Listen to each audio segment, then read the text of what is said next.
Hello, I'm Roy Bonesteel. We're going to meet Viktor Frankl, the internationally famous psychiatrist, writer, and lecturer. He deals with the most common ailment of our time, meaninglessness. Dr. Frankl heals the soul. The survivor of 4 concentration camps, Viktor Frankl speaks from a profound understanding of man. He says life does have meaning in any and all circumstances. We can learn from Auschwitz, he says. From the Holocaust comes a message of hope. Lesson one could learn in Auschwitz and in other concentration camps in the final analysis was those who were oriented toward a meaning to be fulfilled by them in the future were most likely to survive. And this has been confirmed afterwards by American Navy and Army psychiatrists in Japanese prisoner of war camps, in North Korean prisoner of war camps, recently in North Vietnamese prisoner of war camps. The orientation toward a future, toward a task, a personal task, waiting for them to be fulfilled in their future, or another person whom they were loving, to be met again, to be reunited with them again in the future. This was what was decisively upholding these people.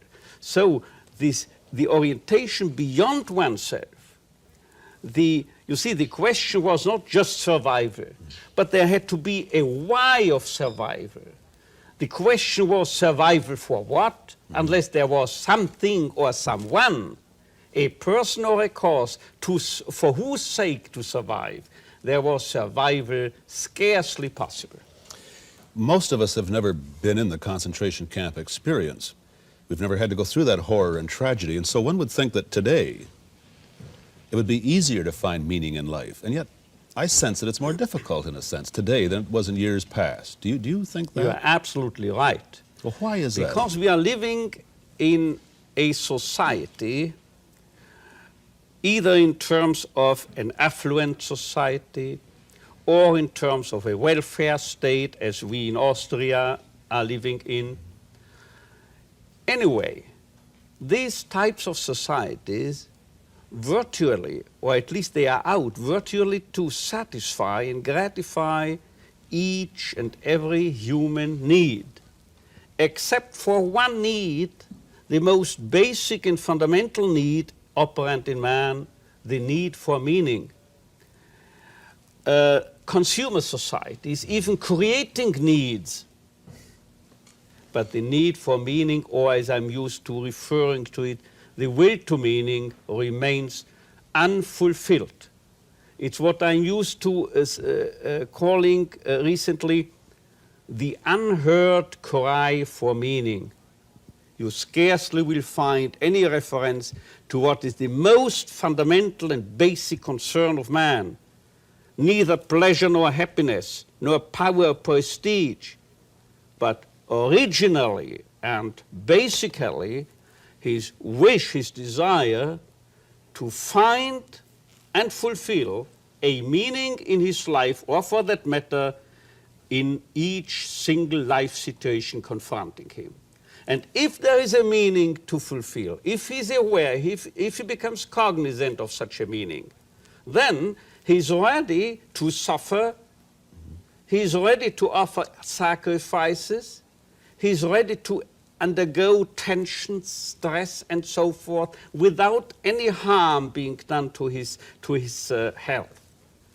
But if there is no meaning available, no meaning in his visual field, then he takes his life. Can you imagine a situation for a human being which is more full of stress than Auschwitz? And virtually all neurotic symptomatology disappeared in Auschwitz.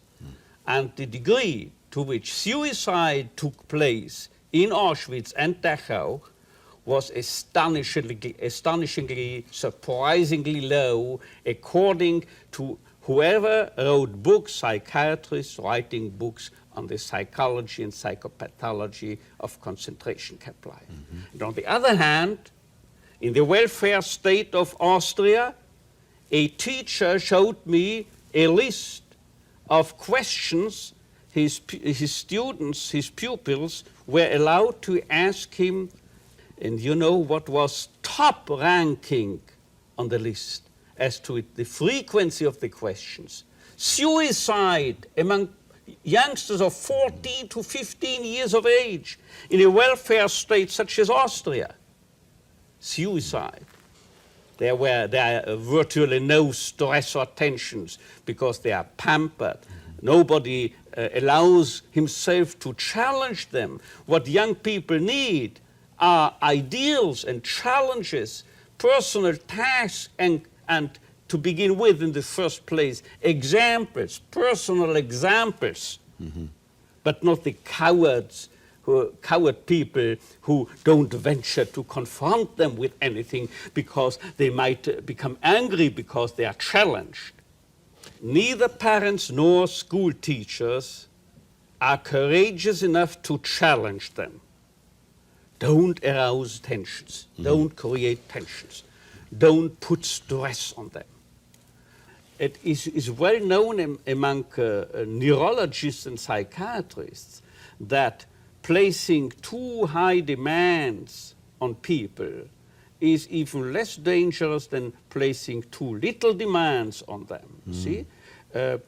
People are today, they are not over-demanded, they are under-demanded. Another thing that occurs to me, though, is that we could always find meaning in some of the traditional institutions we had going for us, the church, for example, or the family, you see.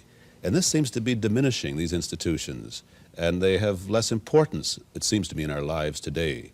And this would frustrate our search for meaning, it seems. You are right in several respects. First of all, what I've described already 30 years ago and predicted and foreseen, I might say, the emergence and today the presence of what I call the existential vacuum, the feeling of meaninglessness, the feeling of emptiness, the feeling, a sense of futility, which now takes over the place of inferiority feelings, the existential frustration, which now takes over the place of sexual frustrations, in contrast to the times of Sigmund Freud. Now, this mass neurosis, meaninglessness, is to be explained, as I see it, mainly in two directions. First, in contrast to an animal, man is not told by drives and instincts what he simply must do. Furthermore, in contrast to man in former times, today he is no longer told by traditions and traditionally and universally held values what he should do. Now, neither knowing what he must do nor what he should do, he sometimes seems no longer to know what he basically wishes to do. And what is the consequence? Either he just wishes to do what other people are doing. This is conformism. Or else he just does what other people wish him to do. And this is totalitarianism. Now, this is the origin of the existential vacuum. But you see, since traditions are on the wane, traditions are crumbling, there is a decay of traditions, not only in the field of religion, but generally, those people who are most affected by this loss of traditional values are naturally the youngsters. But in terms of our traditional values and our religious institutions on the wane, as we say, can one find meaning in life without a faith in God? Meaning can be found by each and every person, also by a person who is not religious. I would concede personally, admit that it is easier to find meaning in life if you are a religious person. But on the other hand, I would have to add, to push forward immediately by adding that what can you do? You cannot command, you cannot order anyone to believe, you see. Belief must, or faith must grow within yourself organically. You have to let it go. You just shouldn't contribute to the repression of faith. But in principle, each and every person can find a meaning in life. Meaning can be found by each and every person irrespective of his age, irrespective of his sex, irrespective of his educational background, irrespective of his IQ, irrespective of his personal character structure or psychological makeup, even irrespective of environment. Just think of Auschwitz, of prisons, and of the people who are very successful and yet bored. And finally, it turned out that meaning is available to man in principle, irrespective of whether or not he is religious, and if he is religious, to which denomination he belongs. Let's explore just for a moment how we find that meaning. Let's say that I'm just an average sort of chap. I have never been through the concentration camps, so I don't have that I haven't been tested through suffering, for example. I live a very comfortable life. Perhaps I don't have a belief in God. Maybe I'm bored with my job. Maybe I'm bored with my family. But you say I can still find meaning in my life, and it's important I find it. Where do I find it? What do I latch on to? There are three main avenues, as it were, leading up to meaning fulfillment. The first way, the first road on which you may arrive at meaning to fulfill, to find and to fulfill, is through work, through creating a work or doing a deed. Second, through love, through experiencing someone in his very uniqueness, and this means loving. Love is more than just sex. On the contrary, human sex is more than mere sex, precisely to the extent to which it serves as the bodily incarnation, I may say, a mode of expression, the physical mode of expression of one's love, of a personal togetherness, of getting hold of another person in his very uniqueness, and seizing the uniqueness of another person. Is equivalent, is the very definition of love. Anyway, you may enrich your inner life through experiencing something, culture, nature, art, or whatever, through research, through experiencing something or encountering someone in his very uniqueness, in other words, through love. Work and love are the main avenues leading up to meaning. But if need be, if you are confronted with a fate you no longer can change, if you are confronted, say, with an incurable disease, with an inoperable cancer, even then you may find a meaning.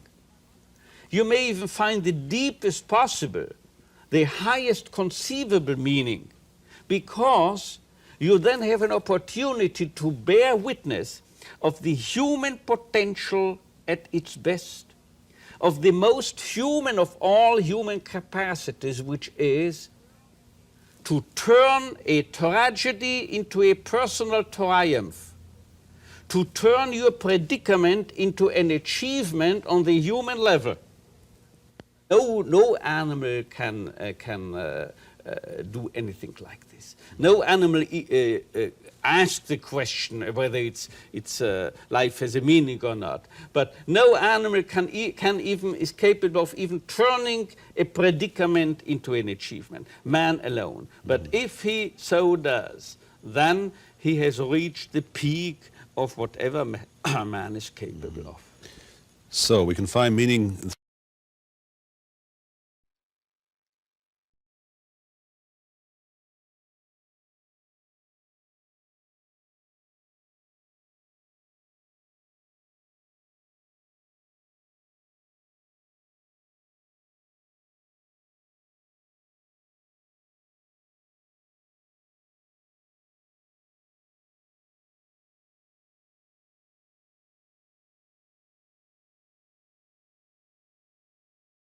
Go or perform surgery. But after all, rumors are present to the effect that in the final analysis, man is a mortal being. We have to die, and before dying, we have ineluctably to suffer sometimes. As a medical doctor, I must confess this. So there is certainly no one who is spared with unchangeable situations. Perhaps for a couple of months unemployment, and still life retains a meaning. What we need, you see, is not bread alone. And what the unemployed need is not welfare alone. They need a meaning, and the meaning can be found everywhere, in the smallest hut. On the other hand, you find people who are millionaires and milliardaires and billionaires, and they have no meaning. They kill themselves.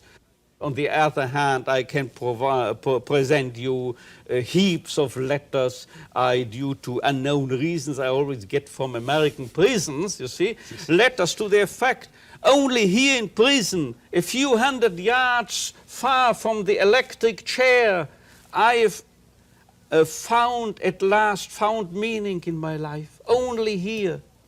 And even more, people say, I'm happy, I've made peace with myself and my life right here in prison under these conditions. So that now we might understand how come that I was justified in saying meaning can be found irrespective even from the environmental situation of a given situation. It depends on yourself. And it depends on whether or not you are exposed to an indoctrination on American campuses or on analytical couches, an indoctrination to the effect that man is nothing but a mechanism, man is nothing than the outcome of conditioning or psychodynamic processes. Man is nothing but just a computer. If you indoctrinate people along these lines, small wonder if they are purged out from any enthusiasm or idealism. What is necessary is to think great of man. At my age of 72 now, a couple of years ago, as you see, whenever I was in California. And once my flight instructor, to wind up here, and you have a crosswind condition, you will fall prey to a drift and land south of that place. Right. So you have to intend compass direction north of the place of destination, and you have to embark on what we pilots call crabbing, you see? And it's the same with man. If you see man that high, you see, you are corrupting him. He will deteriorate. He will become worse. He will drift, as it were, morally. But if you think of him high, then you make him arrive where he can be. In other words, if we take man, listen, if we take man as he is, we make him worse. On the other hand, if we take him as he should be, we help him become what he can be. But this is no longer anything my flight instructor has told me, but this is a verbal, literal quotation from Goethe. Doctor, you very much underline the theme of our series, and the title of the show is Man Alive, and it seems to me that for man to be fully alive, he has to find this kind of meaning that you're talking about. And yet there are people who go through life feeling, well, I can make out in this life, I can exist in this life, I can make do because there is an afterlife, there's something better I'm going to. And yet he's not really living to his fullness here, is he? Certainly not. But we have to try, the problem is to maintain the potential meaningfulness of life in spite of its transitoriness. So many patients have confronted me with the question, but doctor, after all, everything will be over. Everything is transitory. And then what meaning will remain? And as I view it, I am used to saying, what is transitory are only the potentialities, are only the opportunities to fulfill a meaning, being by doing something, being by loving someone, being by shouldering courageously and honestly a suffering you cannot avoid, and even facing your death in a dignified manner, in your style, as it were. Mm-hmm.